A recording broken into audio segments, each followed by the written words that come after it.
Well, let's look at the debate. Were you educated? Did you get anything out of that debate last night? Did it just show that the two leaders really don't like each other? Joining me live now is the Social Services Minister Anne Ruston. Anne, what should we take from that debate last night, do you think?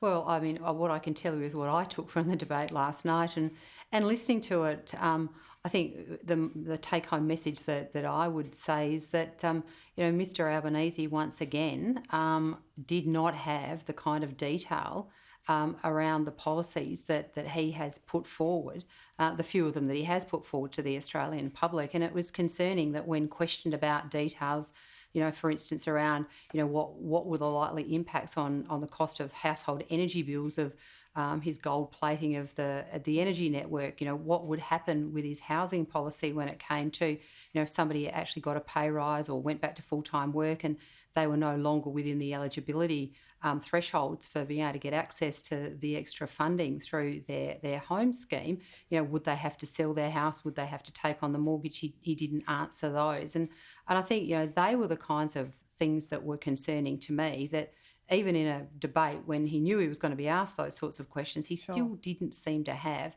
any detail around the policies that he's trying to convince the Australian public are the reason that you should vote for him and his party. Well, your government's putting all this money into green hydrogen, snowy hydro. How are you going to get that energy into the grid if you don't upgrade the transmission lines? Money needs to be spent there, doesn't it? Well, obviously, anything that is done in relation to going forward around our energy networks and making sure that we meet our targets by 2050, the commitment we've made to net zero, but at the same time maintaining affordable and reliable energy for all Australians, is an approach that requires all aspects of our energy market to be addressed. How's your government doing that, though? That's the point. Well, last night Mr. Albanese made the comment that we weren't able to get snowy hydro into the grid. Well, I mean, that is blatantly wrong. But not straight away. I think what we need to do is that. That's what his point was. So there's a lag time there. Well, obviously there are a number of factors that go with any of these projects to make sure that you build the necessary supporting infrastructure. I mean, the one thing that the coalition government has a very proud track record of is the investment in the infrastructure that supports all of the things that support Australia. I mean, whether that be the $7.1 billion that we have put towards the infrastructure to make sure we realise the value of the resources across Australia. We have been working in the energy market to make sure that we have seen downward pressure on energy costs for Australian families, households and businesses. We've seen a 10% decrease in energy costs. So we'll continue to work to make sure that all of the policies that we put into the marketplace are costed, they're sensible, they're deliverable, and that they will achieve the outcomes that they're designed to achieve. Let's talk about Newspoll. It's not great, hasn't been great for the government for a very long time. Is this show over? Not at all, not at all. And we will continue over the last 12 days of this election campaign to continue to prosecute, I think, our very strong message, a strong message that says that we have a proven track record as a government coming through a once-in-a-century crisis for our economy and our healthcare system, and we've come out, the other side of it better than just about any other economy in the world. But we've also got a fully costed, fully transparent, fully consulted plan, which is our budget, to show Australians about what the pathway to a strong future, and which is a strong economy, because a strong economy allows us to afford all of those things that Australians rely on.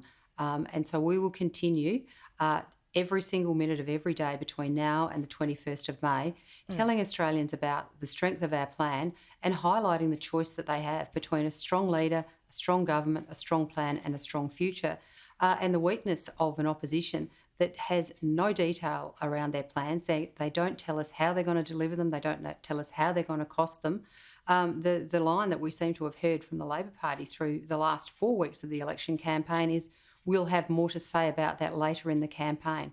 Well, the campaign's running out for the Labor Party to tell Australians about how they're going to deliver their policies and how they're going to pay for them. Well, voters are telling the pollsters that they're either not getting your message or they don't like the message. So are you going to change anything in the last 2 weeks?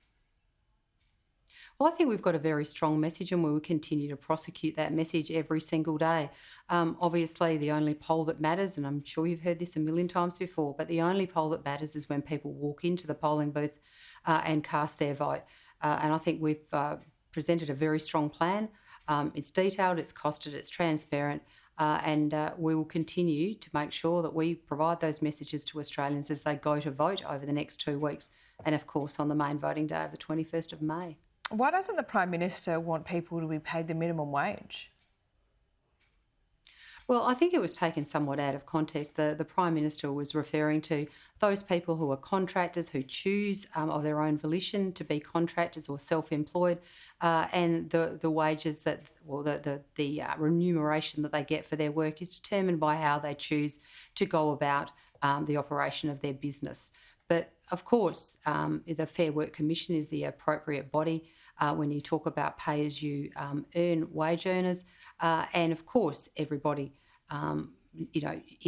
should be getting the minimum wage if they are employed under those circumstances. So I think is a false premise to suggest that the Prime Minister thinks that pay as you earn wage earners shouldn't get the minimum wage. So, but if you're not paid under those circumstances, you're not getting the minimum wage, and that's just part of the economy going forward? Suck it up? Well, I think we need to provide people with choice and opportunity, and if people choose to work that way because it suits their circumstances. But never before, or certainly not for the last 50 years, have we seen a situation where the opportunity for Australians to be able to get employment, the opportunity for Australians to be able to get alternative employment, because our unemployment level is so low and there are jobs out there. So Australians have never had more choice in relation to their employment and how they go about earning a living. So what we have always said is that choice and control for Australians is absolutely important, and they can choose how they wish to work. But right now, Australians who want to work full-time, the opportunity is absolutely there. And also Australians who wish to upskill, the training packages that are in place, the $2.8 billion JobTrainer program that's available. If people who are currently earning lower incomes want to increase their capacity to be able to move into higher earning jobs, we're providing the support through the JobTrainer program. But Australians right now, with our unemployment rate at below 4%, have a great opportunity to be able to make some decisions about how they want to work and the wages that they want to earn. Isn't it pretty wild that at the end of these 3 years, the highest spending government, literally putting cash into people's pockets during COVID, could lose an election? What does that say about the Prime Minister? Well, obviously Australia has been through, and Australians have been through, a very, very tough time over the last 2 years. I mean, it's a once-in-a-century phenomenon, something that nobody, I think, who was alive has ever seen before. It was 30 times worse in terms of its economic impact than the global financial crisis. We have been through an extraordinary economic and a social trauma, which is reflected across the whole of the world. But I think that we have demonstrated that we've supported Australians through that time, and our health system and our health workers have been extraordinary, and they've borne so much of the brunt of the COVID pandemic. But as we come out of the other side of it, the implications and the consequences of that trauma and the impact of that trauma is being felt right now. And we're seeing cost of living pressures coming on, and that's why in the budget we sought to put in place relief for those cost of living pressures through the halving of excise on fuel, the $250 payments that were provided to people who were on payments, making sure that our tax regimes, including our low and middle income tax offsets, were there to be able to support people, because there are very uncertain times. We have been through trauma, and we want to make sure that we support people through that. But it has been an extraordinary time over the last 2 years, unquestionably. Anne Ruston, thanks so much for your time. We'll speak soon.